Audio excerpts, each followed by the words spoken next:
Hey everyone, it's Maya, part-time movement scientist and part-time athlete.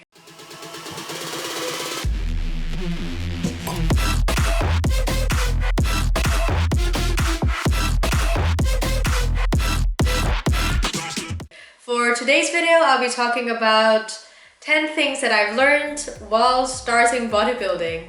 And I'm currently in my 7th month, I think. I started in the beginning of July.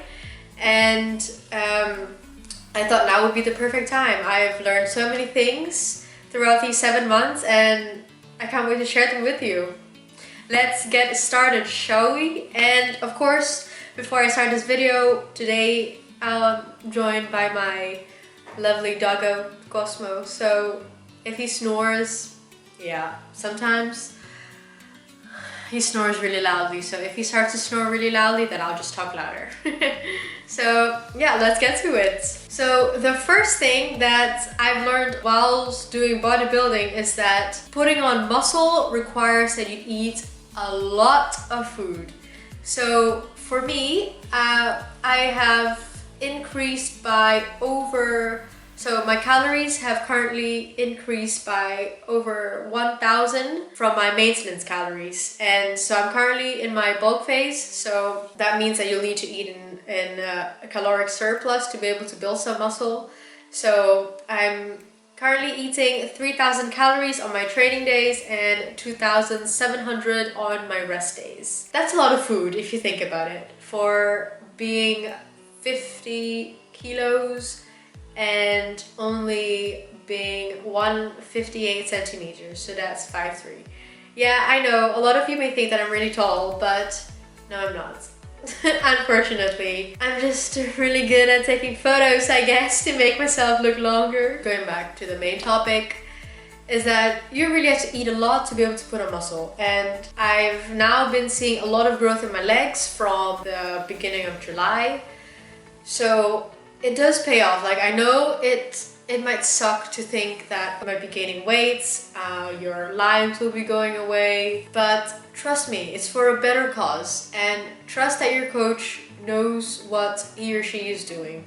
So as long as you have a plan, as long as your coach has a plan, just stick to it and trust the entire process, and most of all, enjoy it.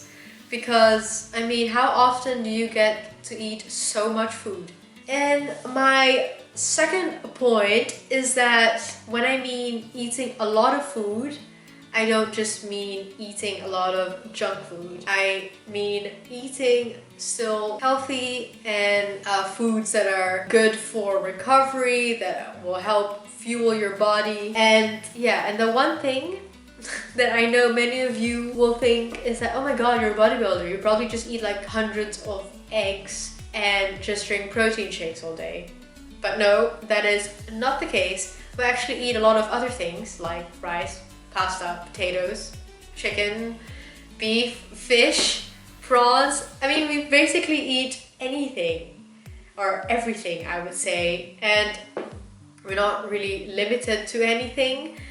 And the only thing is that we have to just fit all of the foods into our macros and or calories. For me, I just really enjoy eating fruits and vegetables in general. Like, it wasn't hard for me to include those into my meals. And I think it's also a lot easier for me when I go into prep, because then I'm not craving anything, or I'm not missing on anything, and I don't have to cut out the sweet stuff or the junk when I go into prep. I generally don't really have the urge to eat any of the sweet stuff or any high calorie stuff. It wasn't a very big problem for me going into prep because I wasn't really missing out on anything. I was still eating the foods that I did in the bulk phase, but just less. My third point is that eating a lot is not as easy as it may seem. So you may think that since you can eat a lot more now, you can just stuff things into your mouth, but nope, that's unfortunately not the case. You'll need to plan your meals, you need to plan how much of a certain product you'll need to buy every day or every week actually, and how much you need to cook, and when you'll need to eat, where you'll need to eat. All these things come into play when it comes to your nutrition and making sure that you're eating enough. And for me, I make sure that I wake up pretty early every day so that I'll have enough time between each of my meals throughout the day, because I'm eating 6 meals and I give myself between 60 to 90 minutes between each meal so that I won't be so full and that I can properly enjoy every single meal. And then every Sunday or Saturday, I'll need to plan out how much I'll need to buy. I'll need to buy like heaps of chicken, heaps of rice, for example, just to get myself covered for the entire week. And the thing with eating a lot is that, especially when you're in your bulk phase, well, for me, is that when I am not planning my meals, I always tend to eat less than I'm supposed to eat, which is not the point of it. So when I'm going out, for example, or when I'm having a day trip to somewhere, I'll have to bring my containers with me with food just to make sure that I'm properly eating and eating enough food throughout the day. So this will lead me to my fourth point, actually. Organization is so important. I think without organization, this whole process will just be very difficult. Like I mentioned, not only will you have to plan your meals, you'll have to plan training sessions as well. Make sure that your training sessions has a structure and that you know what you're going to train on a given day. So this is what my coach does. So my coach gives me a program that I just follow. You'll need to plan that. You'll need to plan meals, you need to plan your social events, for example. So this is more important when you're in prep, because in prep you can only eat a certain amount of food. And with social events, sometimes you need to plan it on days. Maybe if you're having a refeed, for example, you can plan your social event on that day. And if you know that you'll have to go for a family event, you'll need to pre-prepare your food for that day itself. And you need to bring it with you. And you have to make sure that there's a microwave somewhere, that there are utensils for you to eat with. So a lot of planning goes into it. And for me, it keeps my mind at ease as well to know that I've got a plan for both my food, training sessions as well. And for the social events, I mean, that you cannot control, but what you can control is what foods you bring to them and what you eat during these events. And then again, this leads me to my next point. So the fifth point would be that when you're doing bodybuilding, it gets quite difficult to go to social events, because again, I'm going to say that this is more difficult during prep. Many social events are centered around food, unfortunately. So like, for example, if you're going to someone's birthday and they're offering you cake, and it might seem very impolite to refuse cake, but you just have to if you want to stick to your plan. So it's really getting over all these challenges that will really help you in the long run. And it was very difficult for me at first, like when my family came over and we went to a restaurant here to eat while I was in prep, and there was, I just cannot, or I'm not going to eat the restaurant food because I don't know what it is made of. I'm not sure if it'll fit into my calories, and I just didn't want to go off plan. And that was literally my first week into prep, first or second week into prep. So what I did was just bring my own container food, and thank goodness the restaurant allowed it. But at the end of the day, with going to social events, it's really all about how badly you want to reach your goal, or how badly do you want to win, or just how badly do you want it. And just keep asking that to yourself. If the question is, or if the answer is, I want it so badly, then do anything you can.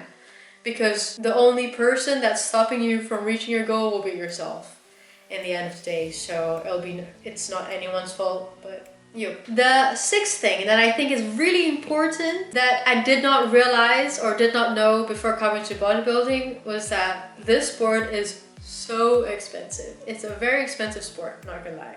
So you'll have to pay for your food, your supplements, your coach, your posing bikini, your posing shoes, your membership fees for the federation, your gym membership fees. And on top of that, you'll need, if you're competing, you'll need to pay for your makeup, you need to pay for your nails, you need to pay for your hair, your spray tan. These things could easily add up to around 2,000 euros. So it's very expensive, especially if you do choose to compete. So my advice would be to really list things out.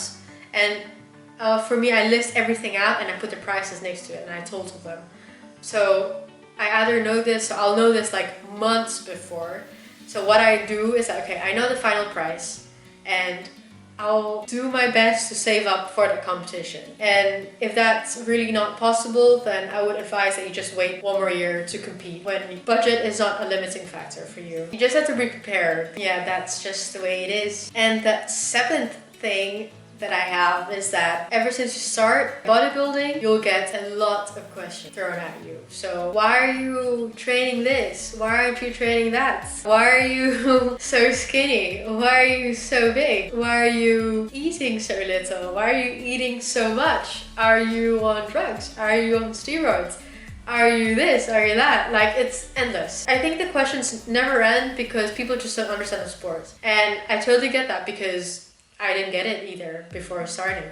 I was very hesitant to start bodybuilding because I had all these questions myself. Well, for me, it really helped to understand that a lot of people are asking questions because they just don't understand the sport. They don't know what it is. I mean, how are they supposed to know if nobody is explaining to them? So I'm actually quite happy and I don't mind explaining myself multiple times to different people, just so that they can be involved as well. And for me, I think it makes it a lot easier that my friends and my family know more about bodybuilding, because that also helps me when it comes to social events, for example. So whenever I go to social events, my friends and my family, they don't force me to eat whatever I don't want to eat or whatever I cannot eat anymore. Like, it's difficult for them as well, but they slowly learn how to do that, so it just becomes a very pleasant experience overall. Yeah, I'm just really lucky to have very supportive friends and family, so it wasn't very difficult for me. Just be patient with anyone asking, unless you're asking really stupid questions, like if you're on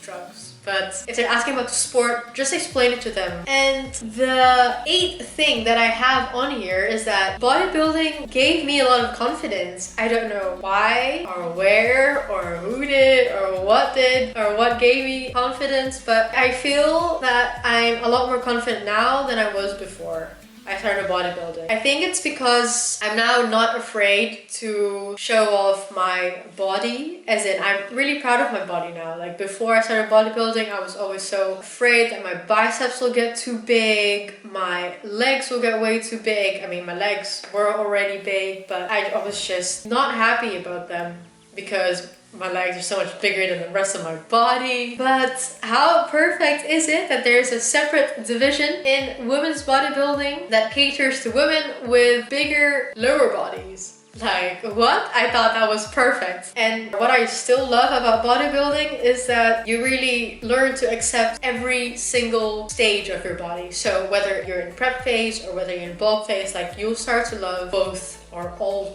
versions of your body. And that's what I didn't do before I started bodybuilding, because I always wanted to stay as lean as possible. Wasn't eating, I wasn't training certain muscle groups just because I didn't want them to get bigger. But now I'm like, hell, I'm gonna train, and I think my body looks good now. Of course, it could be better competition wise, but I mean, if I compare myself to how I was last year July or June, the changes are crazy. Honestly, I couldn't be any happier. And I also think that the posing parts in bodybuilding really gives you that boost of confidence, because posing really works only if you have that confidence. And I also realized that if you don't have confidence, it just shows. It shows on stage that you're nervous, you're scared, that you don't know what you're doing. But everything falls into place once you start to really believe in yourself and to really have confidence in your own body's abilities. So yeah, that's one thing I'm very happy about. And I mean, I didn't realize it till my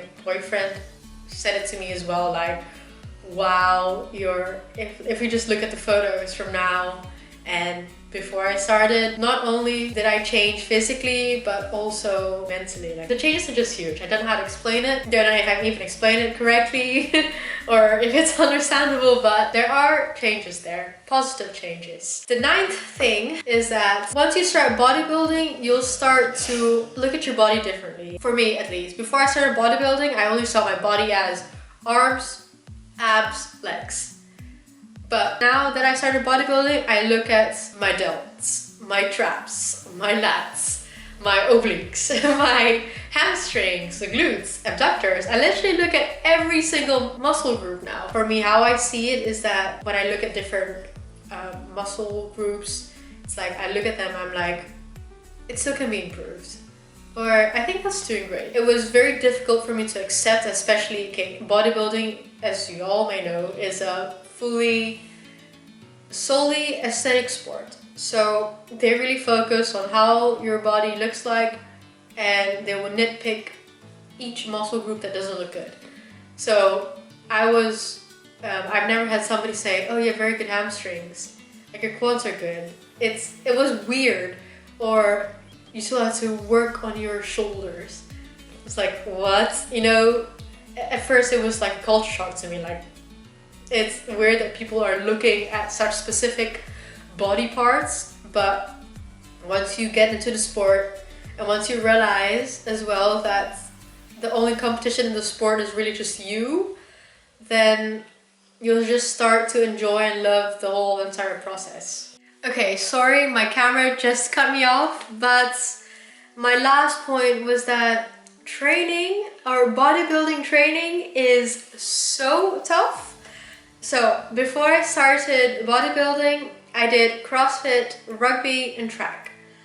And these sports were also very tough, but a different type of tough. I mean, it was just so intense. We did a lot of running. We were just always out of breath. They were rough. And then we also did gym or strength and conditioning, but that was like an accessory that would help us improve our performance on the field. So in my opinion, the gym trainings were not as tough as the field trainings, for example. So that's why I thought that gym trainings were not very tough. But boy, was I wrong.